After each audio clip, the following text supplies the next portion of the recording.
Welcome to the Inspired Living with Autoimmunity podcast, the podcast for high achievers who want to stay sharp, focused, and full of energy despite their diagnosis. With your host, National Board Certified Functional Medicine Health Coach, Julie Michelson, where Julie helps you take your power back from autoimmunity.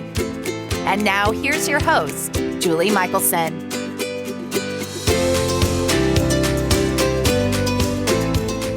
Welcome back to the Inspired Living with Autoimmunity podcast. I'm your host, Julie Michelson, and today we are joined by Dr. Jane Brewer, chiropractor extraordinaire. Dr. Jane focuses on upper cervical chiropractic and neurostructural correction, which is a unique approach to restoring balance to the three core aspects of one's body: the structural framework, function, and autoregulation. In this episode, we dive into this unique and effective approach to enhancing wellness and to supporting the immune system and how it differs from traditional chiropractic care. Dr. Jane explains the importance in having your head on straight, and she shares easy-to-do tips for supporting the vagus nerve to improve immune health. Dr. Jane, welcome to the podcast. I'm so excited to have you with us today. I'm really happy to be here. So, full disclosure, everybody, Dr. Jane is my incredible chiropractor, and we could spend a whole half hour just talking about the benefits I've received and how different what you do is from typical chiropractic when people think of chiropractors, because I've had years of experience with that as well. But we're not here to talk about me today. So I'd love to start out by having you share with listeners a little bit about, how did you get to be not only a chiropractor, but somebody who's practicing, upper cervical chiropractics, focused on neurostructural corrections, because that's very specific. And so I'm guessing that wasn't your dream when you were in preschool. This is true. The brief answer to your question is I got here in a very roundabout way. I grew up in New York City and had a crazy and wild upbringing there. And then I went to undergrad and I got an art degree. And I really enjoyed making things and never really utilized said art degree. So I had about 11 years of a very interesting, diverse life between undergrad and the time that I had a life-changing experience with chiropractic care, but found myself living in Crested Butte. Colorado, there I really for those of you who don't know. Yes. So beautiful paradise of a mountain town in Colorado, and just discovered the love of all things outdoors. Learned how to mountain bike, took up skiing, and those two things really are what brought me to the chiropractic profession.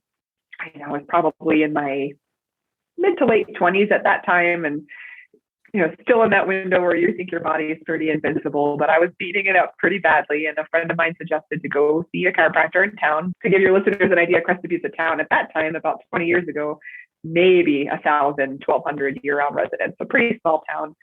And so I went to see Dr. Mimi. She was my first chiropractor and got under care, and it just totally transformed my life. Of course, physically I felt better, but she really taught me the foundations of why does chiropractic matter?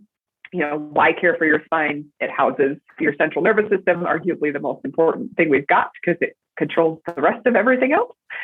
And it really, after 11 years of being out of school, inspired me to make a total 180 in my life and go back to school to learn how to practice. And so she was preparing me. She's like, Jane, you're going to go to school and you're going to realize that there are a bunch of different approaches to care, different adjusting techniques. And she really suggested that I explore all of them and just find what really resonated with me. And I really remember her saying, she's like, Jane, there's even chiropractors that just focus on the top bone and the neck. And at that time I was like, that's crazy. Like, why?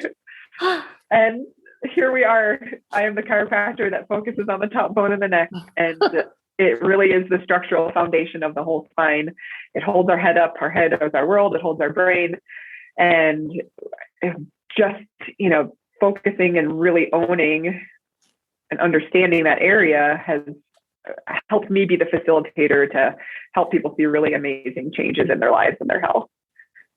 Which is absolutely true. I can personally attest and for something that listeners can directly relate to, again, whether it's that top bone or, the whole spine, we tend to think of chiropractic care for back pain, right? Or neck pain, right? Like something that we're going for pain relief. And you and I were talking before we started, because I know part of your story that I didn't used to know was that you have personal experience with chiropractic improving your lab numbers, right? For your thyroid labs.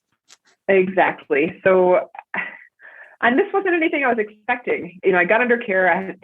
Back at, I don't know if they still do this in Colorado, they had the 9 News Health Fair, and they would come through Crested Butte and they would do blood work, either free or low cost. I can't remember, but as a 20 something, I probably didn't even have insurance at that time. I was like, sure, I'll get my lab work done. And the one thing that was kind of out of normal range was my TSH. So my thyroid was under functioning, and it was reflected in my lab work. And, I didn't at that point think, I didn't know what to do with that information. Exactly. Right. I was like, that's just a little bit abnormal, right? And through my chiropractor, which is the only thing I added, I didn't change any other self-care elements of my routine. And then, that health fair came around again, and all of a sudden, all my lab work was normal. And let's start that part over. Okay. Sorry, that's actually the first time they've done that. Oh, it's okay. Okay. Sorry, Max. Thank you, Max. Okay. Just the only self-care you changed. Got it. Ish. Cool. So yes, the only self-care addition I had was getting my spine adjusted. And I went back to my chiropractor. I was like, look, this changed. And she's like, haven't I taught you anything? I was like, maybe, teach me again. And, she explained the same concept she did when I initially started care. We've got this central nervous system, the master control system. From the spinal cord, we have the nerves that branch off that send and receive signals to every cell, tissue, and organ in our body. And, if there was some kind of obstruction or miscommunication, so to speak, then perhaps my hormone production, my hormone balance, my thyroid function was not optimal. And by addressing those underlying structural issues, getting the spine adjusted, clearing all of that up, my body was able to regain some of that normal function, which really is at the heart, in my opinion, of what the chiropractic profession can offer people, whether, chiropractors themselves realize it or not. We are much bigger than just back or neck pain, like you mentioned, especially with this subspecialty that upper cervical offers, for sure. We definitely look at things from that non-traditional lens. Amazing. So let's talk a little bit about this upper cervical specialty and, why did it grab your attention? Why are you so sold? Are you so good at it? But, what is different about coming to see you versus coming to see a chiropractor who does, again, more traditionally what I would consider, a full spine adjustment? And to qualify, it's not that you only touch that one place. Right. Yes. So tell us about the power of that little area. Totally. So to preface that, I truly don't look at any other approaches as good or bad or right or wrong. I think there's a time and a place for everything. And I think that starting with what I consider to be the structural foundation of the spine can make a huge difference between just chasing around symptoms and compensations and actually getting to the underlying cause of what might be going on, structurally speaking. So I tell my patients when they come in for a consultation that instead of just looking at where it hurts, we're going to try to figure out where it's coming from. It's really easy to putty up a crack in the wall and make it look nice on the surface.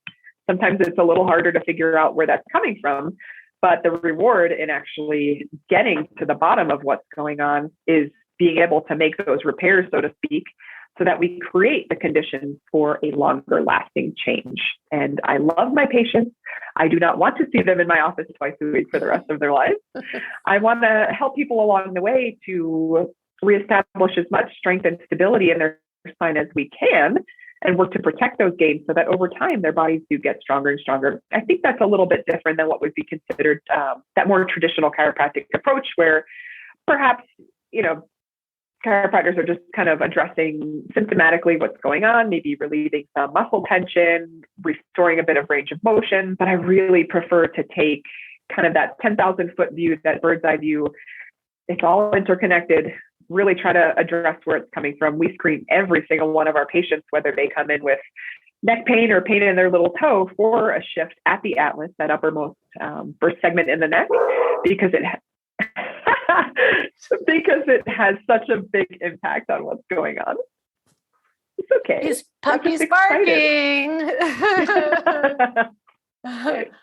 And I know, so what that boils down to for your patients, I want to just circle back and reiterate, you said it, but I want people to really understand the difference. I had referred a good friend to you who I knew had issues that happened to be with his neck. And he said exactly kind of what I was thinking before I met you, which was, I don't have time to go to a chiropractor twice a week for the rest of my life. And I'm like, no, really, just go meet her and you'll see. And it really is, there is such a difference between, I love that. I was waiting for you to say top down, that the foundation is really at the top. We kind of flip it upside down. I know it's funny to think of the foundation of something at the top, but structurally speaking, when it comes to our spine, it's really true that atlas is the most freely movable segment in our spine. It also lacks some of the rest of the protection mechanisms that the rest of the spine has to keep things stable and in place. So that's really why we check there first. And don't get me wrong, of course, I'm an advocate for caring for your spine throughout your lifetime, but it shouldn't require as much effort to keep things happy and healthy as it does to get them back up to that level in the first place. Yep. And I just said to you before we hit record that I need to come in next week for a little adjustment. And it's been, I'm not the best. I could be a little more consistent. I think it's probably been a couple of months or so, but at this point, that seems to be all I need to feel amazing. I know we're going to bring this to autoimmune, kind of under the autoimmune umbrella. Most of us with autoimmunity have a myriad of things. And so I want to it's kind of like the high low. I definitely want to talk about, you keep talking about the central nervous system. I want to talk about how caring for your central nervous system impacts immune health for sure, because I know listeners will be, obviously interested and willing probably to take any steps you're going to share with them to start taking care of their spine. But for me personally, things like, I've seen you, there have been so many things that, again, we're all whole humans. So it's not like, oh, my autoimmune condition's over here on the left and my migraine is over here on the right. And I have, congenital structural issues that one would I probably could have been told, just like we are with autoimmunity, like, oh, too bad. Like you have, fused vertebrae. So of course you can't turn your head very far, versus like, oh, well, we need to be extra sure, your approach has been amazing. So again, kind of these things that we think we have to live with are things that I've personally experienced improvement with. So let's talk a little bit about, how does what you do support people's immune systems, or how can it help them improve autoimmune symptoms? Totally. You just reminded me of a quote, and I don't want to misattribute it to somebody, but there's a quote in chiropractic that talks about how, and it's probably, I want to say it's BJ Palmer, who was really the developer of the chiropractic profession. He said, medicine is the study of what makes a person sick. And I'm butchering this a little bit, but chiropractic is the study of what makes a person healthy. And so it's looking at it from that different lens. And like you said, I think there's always hope and there's always room for healing. We are incredibly designed to be self-healing, self-regulating, self-maintaining. And I look at what I do as remove what's getting in the way from that expressing as well as it should. So as far as autoimmunity is concerned, the biggest thing that I think would be valuable for your listeners is to talk a bit about the vagus nerve, which I find to be the most interesting nerve in the whole body. Powerful one, for sure. It is. It's one of our 12 cranial nerves, which means they have their origin inside the head. And the vagus nerve is the longest nerve in the body. It wanders. The word vagus means wanderer.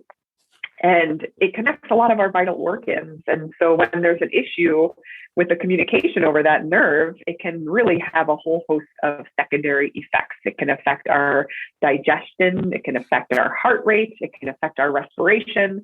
And it can also affect our immune function, which of course is key. Absolutely. And so I would actually have to second. You are not the first guest who's come on and mentioned the importance of the vagus nerve. This is not new information, and I know you're going to give us some tricks and tips on how to stimulate. So we kind of tend to think of things almost backwards, because when somebody's in a high stress state all the time, and we think of, we have to calm down, but we usually don't. Usually our vagus nerve is understimulated, not overstimulated. Correct. There's that inverse relationship there. And the way I explain to my patients is that we have these two parts to our autonomic or automatic nervous system. You can think about it as you have the sympathetic, which is the fight or flight. You have the parasympathetic, which is the rest and digest. I tell people to think about it like the gas pedal and the brake pedal of a car. You need both of those elements to have a properly functioning car. Like, you don't want to drive a car without either one of those things, but you need them to work in tandem with each other and not against each other. And yeah, it's not a situation where, I guess it's easier to explain it in the way that, we tend to live in that more sympathetic driven world. Yes. And so, yes, that other side of things is a bit neglected. Like, we need to learn how to pump the brakes a little bit better. I love that. So I never connected before, kind of, even the work that you've done for me, but it makes perfect sense of, that connection to the vagus nerve. Are you able to see things, or is this just audio? Hang on. Let me. Yes, sorry. All right. So structurally, the way the vagus nerve can be influenced is that we have that top bone in the neck, the atlas, and it's very uniquely shaped. It's shaped entirely different from any other segment of the spine. And it's kind of got wings. It's got the opening, of course, in the center where the spinal cord passes through, but it's got these wings that come out on the side of it.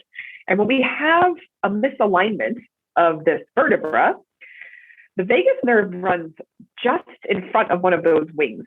And if this rotates a bit out of alignment, it can really create irritation on those tissues and create an inflammatory response and really hinder that normal communication over the vagus nerve. So a structural issue can be a piece of the puzzle when it comes to, like you said, an underactive vagus nerve. Which is amazing to think about. Yeah, it's just, as you said before, the body is amazing. And to imagine something like an adjustment. And this isn't like a pinched nerve or what we think of like, my alignment is off and I feel pain. Like, you wouldn't really necessarily notice. Yeah. But and there's been some really interesting studies published. One of the biggest ones I could think of is concerning HRV and chiropractic and upper cervical adjustments specifically, and to see a positive influence on heart rate variability. And really, that can be directly attributed to reducing the irritation on the vagus. There's a specific chiropractic adjustment. It's really cool stuff. That is amazing. So short of, and we're going to hopefully, I'm throwing you under the bus. I'm just presuming you'll help listeners figure out how to find a qualified upper cervical practitioner. But before we even get there, say somebody doesn't right this minute, they're not here in Northern Colorado, so they can't drive over to Precision and make an appointment with you. What are some things, obviously this is not going to fix any kind of structural issue, but what are some things, just talking about vagus nerve, that we can do to support or stimulate good function there? Absolutely. One of the easiest things that I do every day is once in the morning and once in the evening when I'm brushing my teeth, I take the time to gargle. Sometimes I do it in the shower. Apologize to your partner, spouse, roommate in advance because I want you to do this as loudly as possible. But that gargling, or alternatively, you can hum or even sing, but that vibration is a great way to stimulate the vagus nerve. So that's one thing I do a couple times a day. And then laughter has the same effect. So just get with some good friends and have a good belly laugh. But those are good, easy ways to do that. I love that. And I love that you pointed out, it's that vibration we want to be. I like laughter is my favorite of all of them because it does so much more than simply stimulate the vagus nerve. But the gargling is such a good, easy trick. Like you said, just build it into your routine. And I say, don't apologize. Just go for it. They should be doing it too. Exactly. And I have a client who intentionally sings in the car loudly to stimulate her vagus nerve. It's part of her weekly homework. She loves it. That's great. There's other stuff too, stuff that is not maybe as easy, like there's cold water immersion. Like I think immersing your face in cold water can be good, but albeit maybe not super pleasant all the time. Belly breathing, of course. And just, I always place one hand on my chest, one hand on my belly, make sure the hand on my belly is moving more than the one on my chest. And also paying attention to the exhalation being a bit longer than the inhalation, because that's really the trigger for the relaxation response is a long exhale. I love that. That's amazing. I had to have an interview out with, her name's Jody Cohen. She has an amazing essential oils company, Vibrant Brew. Can't talk today. Vibrant Blue Oils. Sorry, Jody. And she has an amazing oil blend that she created called Parasympathetic that helps. I'm going to look into that. Stimulate. It's amazing. But again, it helps stimulate the vagus nerve, but you don't want to use it to relax. You actually want to use it during the day, and it'll let that vagus nerve better do its job later. And so as listeners can tell, those of us that are, geeky and do this for a living, there's no reason not to do more than one thing. Like we're always playing around. And again, knowing Jane, I know she is too, with different approaches. And I would have everybody do all of it if we could all, spend that much time on self. If I could convince everybody to spend that much time on self-care, that would be amazing. Totally. But which is why I like things like gargling, like do it in the shower. You're in there anyway. So you might just open your mouth and put some water in there. Well, and that's the thing. It's not taking any extra time. Right. Exactly. And I literally do. I try not to prescribe homework to my clients, but we usually come upon, I have probably 5 private clients right now that have watching old sitcoms as part of their routines that are like homework that we're checking in on, because especially with COVID, right, there was less out and about with friends and laughter and community and on a regular basis. And it's like, we can actually create those opportunities. You don't have to be, it can be mindless and funny, but that laughter is so healing. Totally. My inner New Yorker chooses Seinfeld for those. So, and I'm right there with you. Although I have one client right now who's just watching I Love Lucy, and that's kind of hard to go wrong with too. Totally. That's good too. Yes. So how does somebody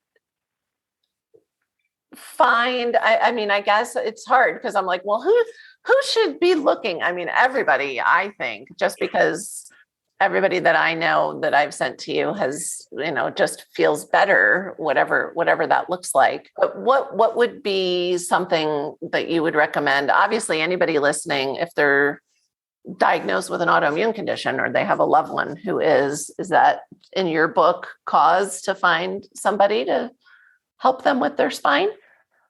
I think so. And the reason is it's often an overlooked component in people's overall health. And if they're, I can't even tell you how many times I sit with somebody in my conference room during an initial consultation, just getting to know each other with a conversation and having them say like, I've tried everything. This is my last resort. And I wish it wasn't looked at like that, although I'm grateful to be able to help them along their path of healing. But people need to know that something structural going on in their spine can be the underlying cause for many, many secondary issues. So I think it's worth screening for it. Just because you step foot into a chiropractic office does not necessarily mean you have a chiropractic problem.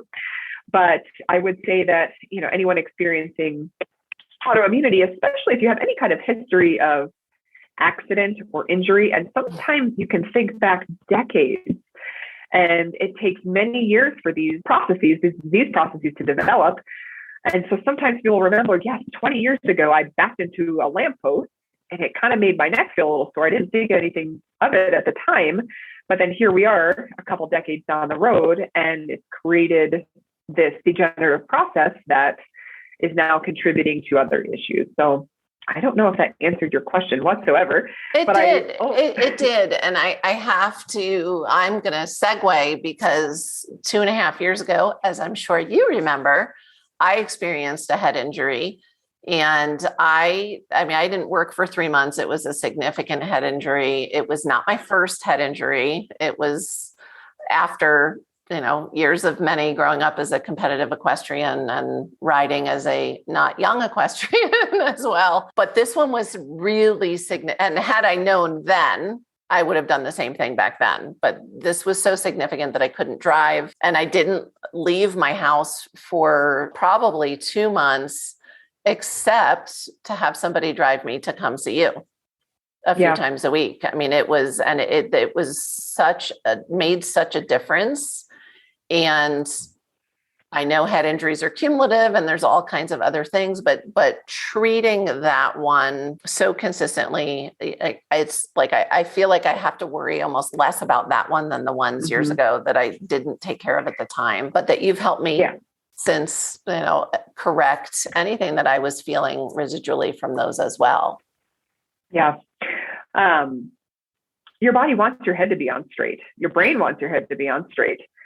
And, I was joking around with people, and we have this new t-shirt that says, "Is your head on straight?" But it's true. And when the head's, and that's something too, your listeners, I always tell patients too, go on your phone and look at photographs of yourself. Mm-hmm. Is your head tilted the same way every single time? That's a really easy indication that it may be worth getting your atlas checked, because it bears the load of carrying our head. We're carrying this little 12-pound bowling ball on top of a bone that just weighs a few ounces. It is the most vulnerable spot in the spine. And if it shifts out of alignment, it starts to create a whole cascading effect of compensation. And I think something you asked before, how do you find one of us? Because there aren't many of us. Right. There are a couple of online directories that you might find if you just Google maybe upper cervical chiropractor in my area. There's a couple online directories that'll pop up. The one that's coming to mind has to do with this postdoctoral degree I'm working on. There's a council for upper cervical chiropractic care that's administered through the ICA, the International Chiropractic Association. I know there's an online directory for members there. I'm always happy to be a resource for your listeners. It would be super easy for somebody to just send me an email, say, "Hey, I'm in this town. Can you help me find somebody in my area?" I'm more than happy to be a resource in that way. Super easy. So generous of you. I want to also share your process, and I don't even want to put words into your mouth. What do you recommend? I've never walked into a chiropractic office and had an intake like you do and had an evaluation like you do.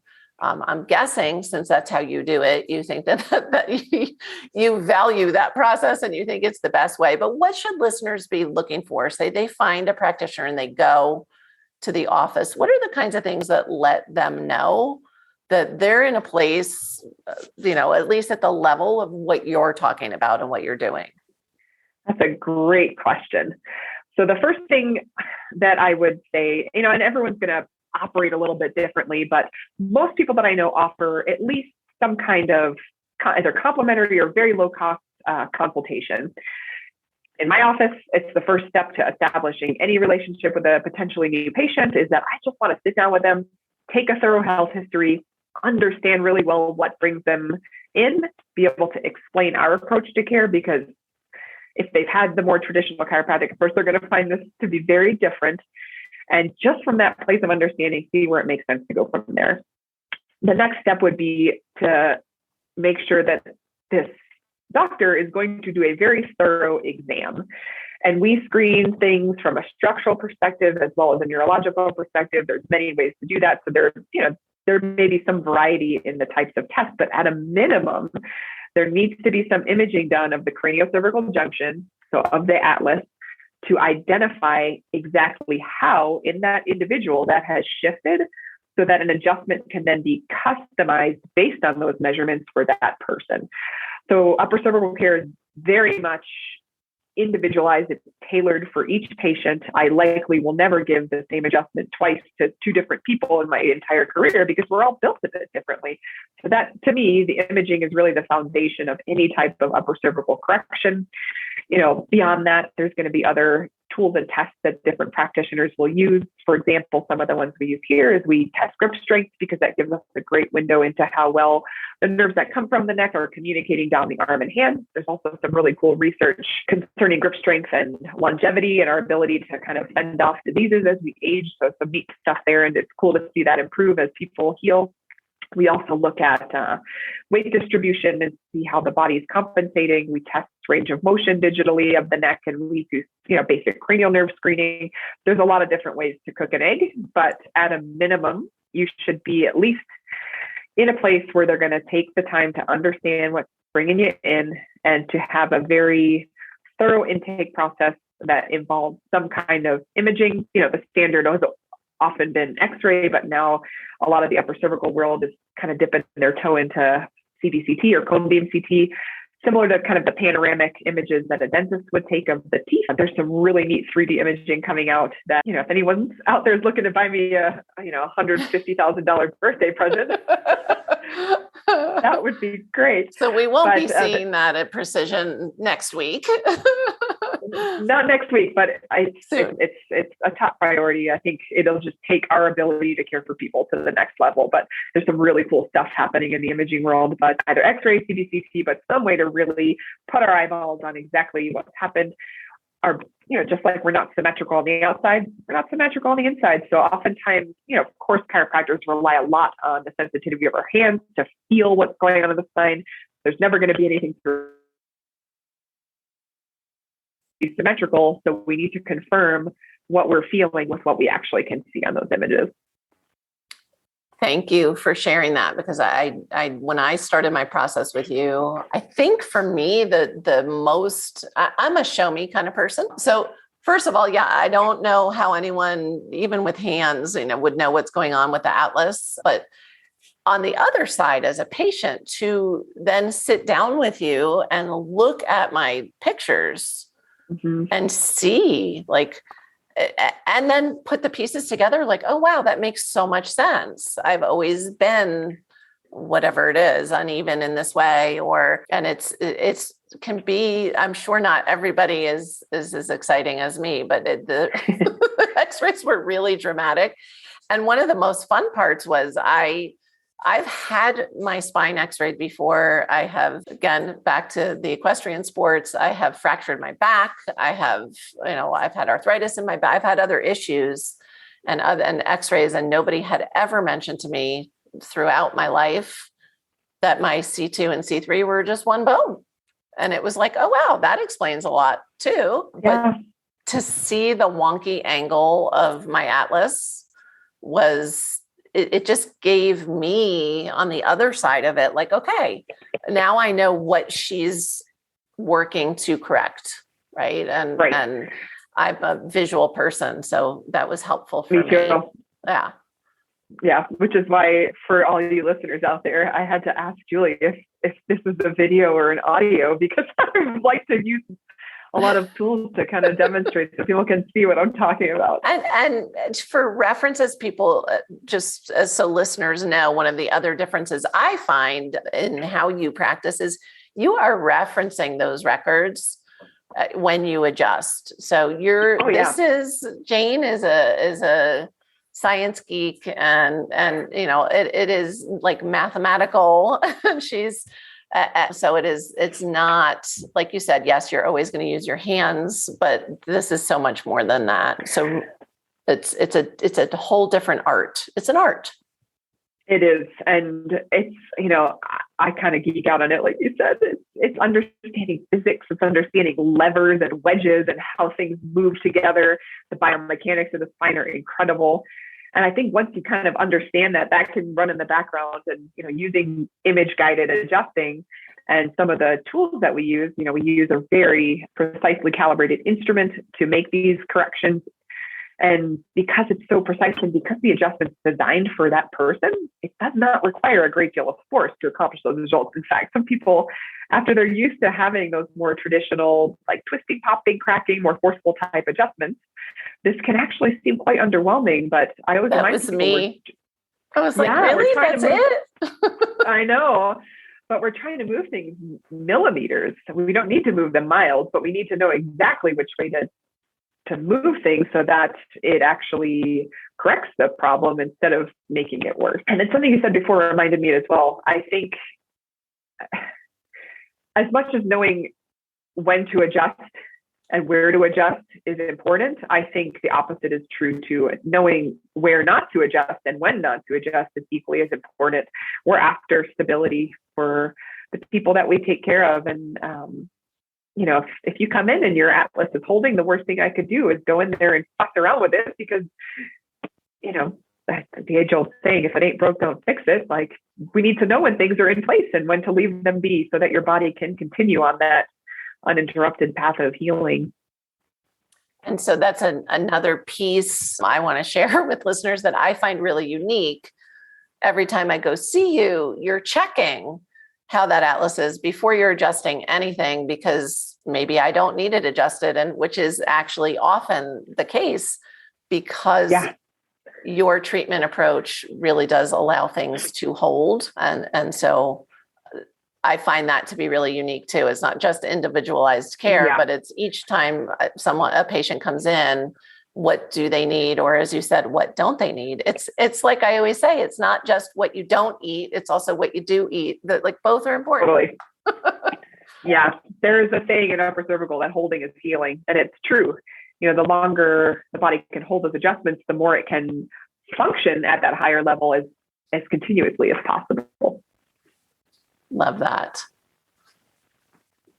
What is one step that listeners can take today, just right now? Say someone's driving, they're listening, they're like me, they don't want to go on links and look, and we will have links and show notes for things, but what's one thing people can do starting today to improve their health?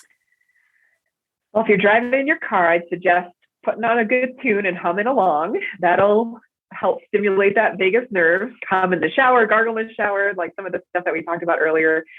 And then especially, sorry, you asked for one thing, I'm going to give you two, both of which we referenced before, but this can be done anywhere, whether you're sitting at work, you're commuting, you're laying down to go to bed at night, or you just woken up in the morning, is take a few of those deep, slow belly breaths for sure. I know for myself anyways, over the last few years, things have been haywire, a bit stressful.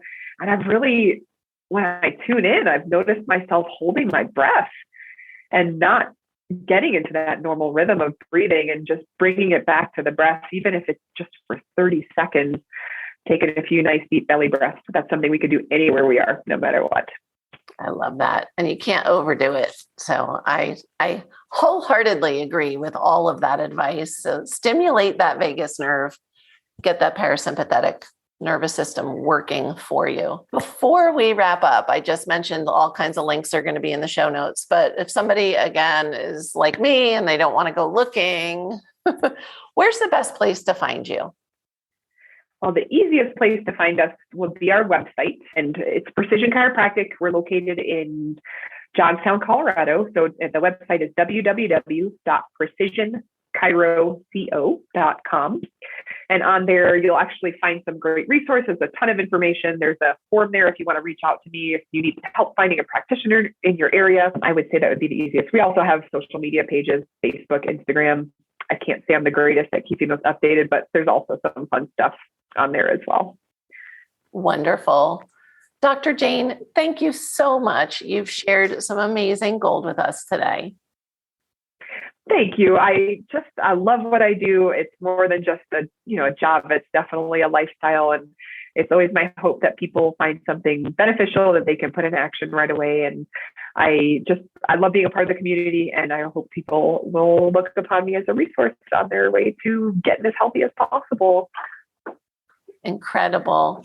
For everyone listening, remember you can get the show notes and transcripts by visiting inspiredliving.show. I hope you had a great time and enjoyed this episode as much as I did. I will see you next week. Thank you for listening to Julie Michelson's Inspired Living with Autoimmunity. Did you enjoy this episode? Please like, share, and subscribe wherever you listen to podcasts. If you'd like to get a transcript of this and every other episode, just head on over to inspiredliving.show or click on the link in this episode's description. There, you can also find everything we discussed in this episode, including links and information about our guest. You can even send in your questions to be answered by Julie in a future episode. That's inspiredliving.show. Until next time, this is Julie Michelson's Inspired Living with Autoimmunity podcast, helping you take your power back.